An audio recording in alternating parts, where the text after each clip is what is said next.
അഭിനയത്തോടുള്ള മണിയുടെ പ്രതിബദ്ധത, ആ പ്രതിബദ്ധതയെ ഒരാൾക്ക് കുറച്ച് കാണാൻ കഴിയില്ല. വിവാദങ്ങളിലേക്ക് വേണമെങ്കിൽ ആൾക്കാർക്ക് പ്രവേശിക്കാൻ പല അഭിപ്രായങ്ങൾ പറയാം. പക്ഷേ രണ്ടാമതൊരു അഭിപ്രായം ഇല്ലാത്തൊരു കാര്യമുണ്ട്, ഒറ്റ അഭിപ്രായം ഇല്ലാത്തുള്ളൂ. അഭിനയത്തോടുള്ള മണിയുടെ തീരാത്ത അടങ്ങാത്ത ദാഹം, പ്രതിബദ്ധത. ഒരുപക്ഷെ ഒറിജിനാലിറ്റിയാണ് മണിയുടെ രംഗങ്ങൾ. ചക്കരമാവ് കൊമ്പ് നിറച്ചും മാങ്ങ മകനെ ജിമ്മി പറഞ്ഞ് മനസ്സിലാക്കി കൊടുക്കണോ? അത് വേണം, പിടിപ്പിക്കണോ? പിടിക്കവനെ. അയ്യോ മുതലാളി, പട്ടി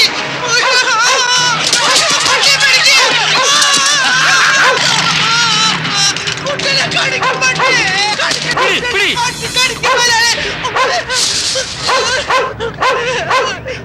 മുതലാളി, പട്ടി വിളിക്ക്, അല്ലെങ്കിൽ കുട്ടനെ കടിക്കും.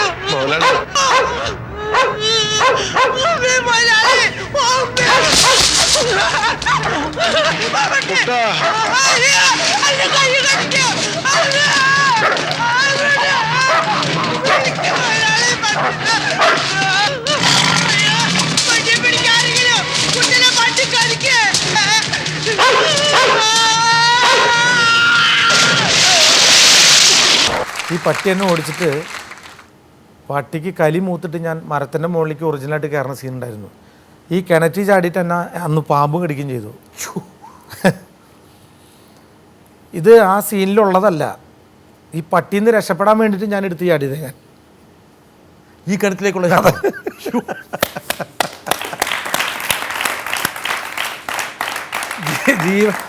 പട്ടി വിടണേ ഇല്ല, പുറകെ ഓടിയിട്ട് ഞാൻ നേരെ എടുത്ത് ചാടി. പിന്നെ ആ കിണറ്റിൽ നിന്ന് കയറാൻ പെടാപ്പാട് എനിക്ക് മാത്രമേ അറിയുള്ളൂ. മണി ഇതൊക്കെ ഒരു നടനും ചെയ്യുന്നൊരു കാര്യമല്ല. മണി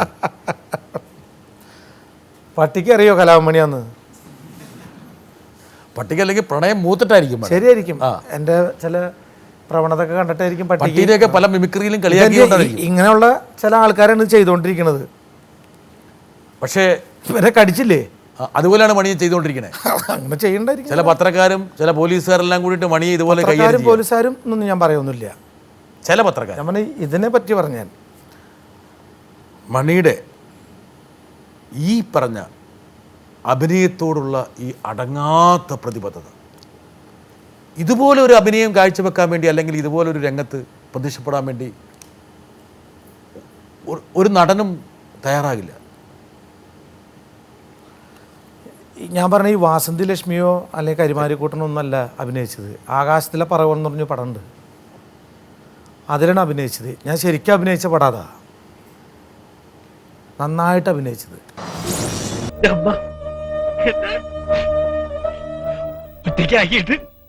പോയി പട്ടികൾ, അതാണ് എൻ്റെ അമ്മയെ കൊന്നത്. എൻ്റെ പ്രായത്തിലുള്ള കുട്ടികൾ ഓടുകയും കളിക്കുകയും ചെയ്യുമ്പോൾ ഞാൻ മാത്രം ഈ ഭൂമിയിൽ ഒറ്റയ്ക്ക്. എൻ്റെ മനസ്സ് മുഴുവൻ പട്ടികളായിരുന്നു. പട്ടികൾ എങ്ങനെ പിടിക്കും, എങ്ങനെ കൊല്ലും, ഞാൻ അതിനു വേണ്ടി കുരുക്കൾ ഒരുക്കി. എനിക്ക് കിട്ടുന്ന വേഷം എന്ന് പറഞ്ഞാൽ സാറേ, ഈ മന്ദബുദ്ധി, പിന്നെ പട്ടിപിടുത്തക്കാരൻ, പിന്നെ അന്ധൻ, അങ്ങനെയുള്ള വേഷങ്ങൾ എനിക്ക് ഞാൻ എന്ത് ചെയ്യാൻ പറ്റും? അല്ല, ഇങ്ങനെയുള്ള വേഷങ്ങൾ മുഴുവൻ മണി നന്നായിട്ട് ചെയ്തു എന്നുള്ള വാസ്തവമാണ്. ഒരുപക്ഷെ മണിയുടെ അഭിനയത്തെക്കുറിച്ച് മണിയുടെ സഹപ്രവർത്തകയായിരുന്ന, മണിയുടെ കൂടെ അഭിനയിച്ച ഒരു കലാകാരി ഞങ്ങളോട് സംസാരിച്ചു. മണിയുടെ കൂടെ ഉണ്ടായിരുന്ന, സിനിമയിലുണ്ടായിരുന്ന ഒരു ആണ്. ആ കലാകാരി സംസാരിച്ചപ്പോഴും ആ കലാകാരി ഇത് തന്നെ പറയുന്നുണ്ട്. നഗരം ഫിലിം ഷൂട്ടിങ്ങിൽ കണ്ടപ്പോൾ കുറച്ച് എനിക്ക് പേടിയായി.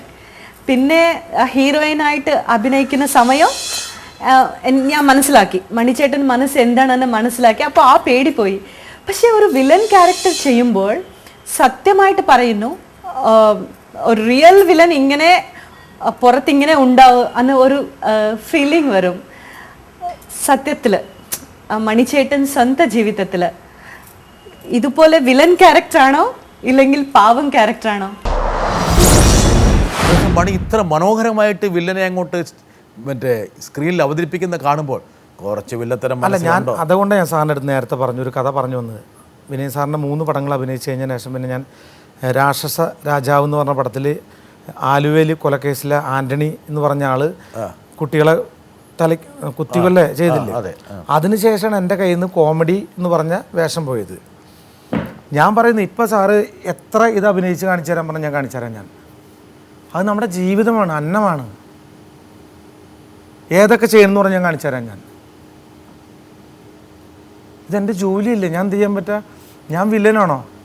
ഞാൻ എൻ്റെ ഭാര്യയ്ക്ക് നല്ലൊരു ഭർത്താവാ, എൻ്റെ മോൾക്ക് നല്ലൊരു അച്ഛനാ, എൻ്റെ അമ്മയ്ക്ക് നല്ലൊരു മോനാ, എൻ്റെ അച്ഛനും നല്ലൊരു മോനാ, നാട്ടുകാർക്കൊക്കെ എന്തെങ്കിലും സഹായം ചെയ്യുന്ന ഒരാളാണ് ഞാൻ.